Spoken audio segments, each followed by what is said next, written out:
नमस्कार। आप सुन रहे हैं द बॉलीवुड रेडियो और मैं हूं आपके साथ आकाश।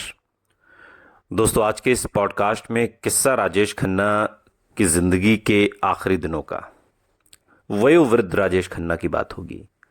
और इस ढलती उम्र में राजेश खन्ना के साथ साई की तरह उनके साथ रही उनकी आखिरी गर्लफ्रेंड कही जाने वाली कथित तौर पर अनीता आडवाणी के हवाले से एक किस्सा आज हम आपको सुनाएंगे। और ये तो हम सभी जानते हैं कि राजेश खन्ना की शुरुआती गर्लफ्रेंड थी अंजू महेंद्रू, जिनके साथ तकरीबन 7 साल की रिलेशनशिप रही। और उसके बाद अचानक से एक रोज़ डिम्पल कपाड़िया के साथ राजेश खन्ना ने शादी कर ली। शादी 10 सालों तक किसी तरीके से चली और उसके बाद डिम्पल अलग हो गई।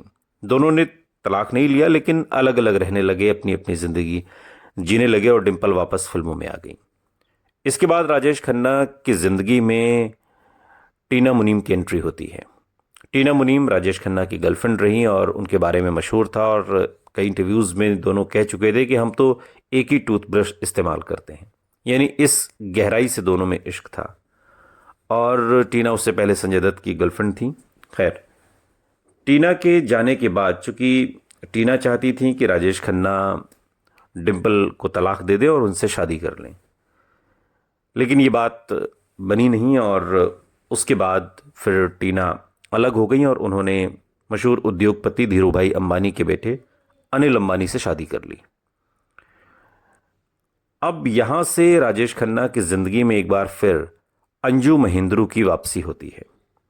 अंजू महेंद्रू जो तकरीबन 16-17 साल बाद राजेश खन्ना की जिंदगी में एक बार फिर लौटती हैं।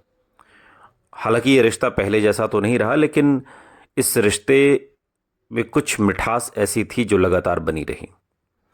और धीरे धीरे फिर परिवार भी राजेश खन्ना के करीब आता है, लेकिन एक जो खालीपन था राजेश खन्ना की निजी जिंदगी में, वो बना रहा। और उसे दूर करने के लिए अनीता आडवाणी की एंट्री होती है।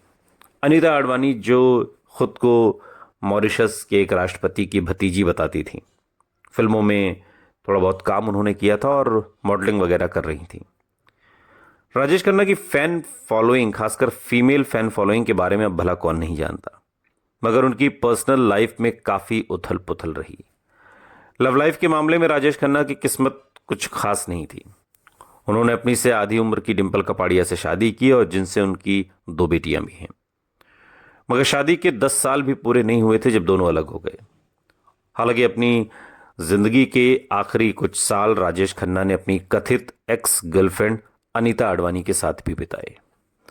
साल 2013 में राजेश खन्ना के निधन के बाद अनीता आडवाणी ने एक इंटरव्यू दिया, और उस इंटरव्यू में अनीता आडवाणी ने राजेश खन्ना के बारे में कई खुलासे किए जो उन्होंने आशीर्वाद में रहते हुए महसूस किया। अनीता आडवाणी ने इस इंटरव्यू में कहा था कि राजेश खन्ना जैसे शख्स के साथ रहना आसान नहीं था। अनीता का कहना था कि राजेश खन्ना शराब पीने के बाद काफी बुरा बर्ताव करते थे और उन्हें हर्ट भी करते थे। शराब पीने के बाद राजेश खन्ना की बदली हुई इस अदा के बारे में एक बार अंजू महेंद्रू ने भी कहा था। डिम्पल कपाड़िया का भी यही कहना था कि शराब पीने के बाद वो बेकाबू हो जाते हैं, और ऐसा ही कुछ अनीता आडवाणी ने भी कहा।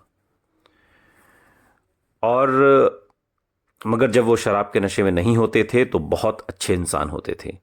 इस बात का जिक्र भी अनीता कहती हैं। अनीता बताती हैं कि जब राजेश खन्ना नशे में होते थे तो वो उनसे बिल्कुल बहस नहीं करती थी। इस इंटरव्यू में अनीता ने कहा था कि वो एक ऐसे इंसान थे जिनके साथ रहना बहुत मुश्किल था। 1 या 2 ड्रिंक्स के बाद वो बहुत रूड हो जाते थे। उन्हें संभालने के लिए आपको उनके मूव्स जानने होते थे। मैंने उनसे निपटना सीखा। पहले तो मैं उनसे लड़ती झगड़ती रहती थी, लेकिन उन्होंने मुझे समझा दिया। उन्होंने मुझसे कहा कि अगर मैं गलत भी हूं तो चुप रहो, क्योंकि मैं नशे में हूं। सावन कुमार फिल्म बना रहे थे सौतन, और उसकी शूटिंग मॉरिशस में रखी गई थी। अचानक से बीच में एक किस्सा आपको सुना रहा हूं। इस किस्से के बीच में, और वहाँ पर शूटिंग में थोड़ा डिले हुआ तो रात में शराब वगैरह पीने का बंदोबस्त हुआ, और राजेश खन्ना शराब के नशे में इस हद तक, मतलब नशा उनके ऊपर सवार हो गया, इस हद तक रूड हो गए कि वो निर्देशक से हाथापाई तक करने पर आ गए। अगर वहाँ पर प्राण साहब ना होते, बीच बचाव ना करते, और तब समझ लीजिए कि बात हद से ज़्यादा बढ़ जाती। तो ये उनके रूडनेस का एक किस्सा जो मॉरिशस में फिल्म सौथन की शूटिंग के दौरान का है।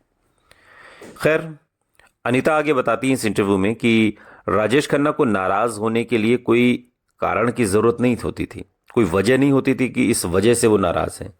उन्हें कुछ भी बुरा लग सकता था, उन्हें गुस्सा होने में समय नहीं लगता था, बहुत ही शॉर्ट टेम्पर्ड थे वो, और उसका कारण चाहे बड़ा हो या ना हो, बहुत कठिन था उनके साथ रहना।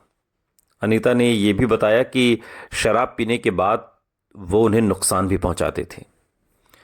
अनीता कहती हैं कि जब वो बहुत पी लेते थे तो कभी कभी मुझे चोट भी पहुंचाते थे, लेकिन जब वो पिए हुए नहीं होते थे तो साथ रहने के लिए वो सबसे अच्छे इंसान थे, उनके जैसा मैंने इंसान नहीं देखा। वो मेरी पसंद थे, मुझे इसका कोई पछतावा नहीं है।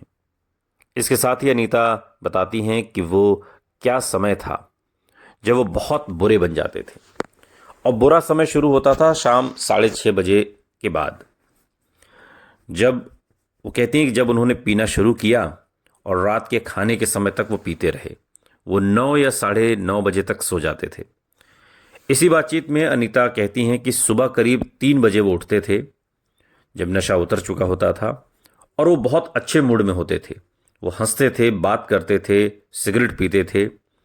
मैं जो कुछ भी चाहती थी उन्हें बताती थी, और उस समय वो सुनते थे और बात करते थे। हम सुबह 3 बजे ड्राइव के लिए निकलते थे जुहू या सिटी में, और लौटने के बाद वो फिर से सो जाते थे, और फिर 7:30 बजे चाय के लिए उठते थे, और हर सुबह मेरे लिए भी 1 कप चाय लेकर आते थे। ये एक उनकी जिंदादिली थी, ये उनका एक तौर तरीका था जो बहुत कम लोग जानते हैं। शराब पीने के बाद के राजेश खन्ना और शराब पीने से पहले के राजेश खन्ना में जमीन आसमान का अंतर था। अनीता बताती हैं कि उन्हें अपने आसपास लोगों की कमी बहुत खलती थी, चाहे वो उनकी पहली गर्लफ्रेंड अंजू महेंद्रू हो, जो बात के दिनों में उनके करीब आ गई थी फिर से, या यूं कहिए कि सारे गिले शिकवे मिटा दिए थे, या फिर उनका परिवार हो, उनकी पत्नी डिम्पल, उनकी दोनों बेटियां और दामाद भी। लेकिन फिर भी उन्हें अपने आसपास लोगों की कमी खलती थी, चूंकि वो आशीर्वाद में अकेले रहते थे।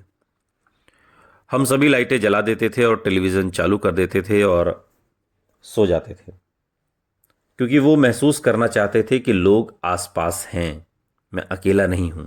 और वो इस शोर में धीरे धीरे धीरे धीरे नींद के आगोश में चले जाते थे।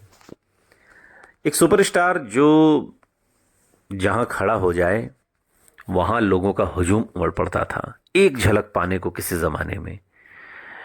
और उसी के सामने एक ज़माना ऐसा भी आया जब उसे लोगों की आवाज़ सुनने के लिए टीवी ऑन करना पड़ता है, तब उसे नींद आती है। वक्त वक्त की बात है। सुनते रहिए द बॉलीवुड रेडियो, सुनता है सारा इंडिया।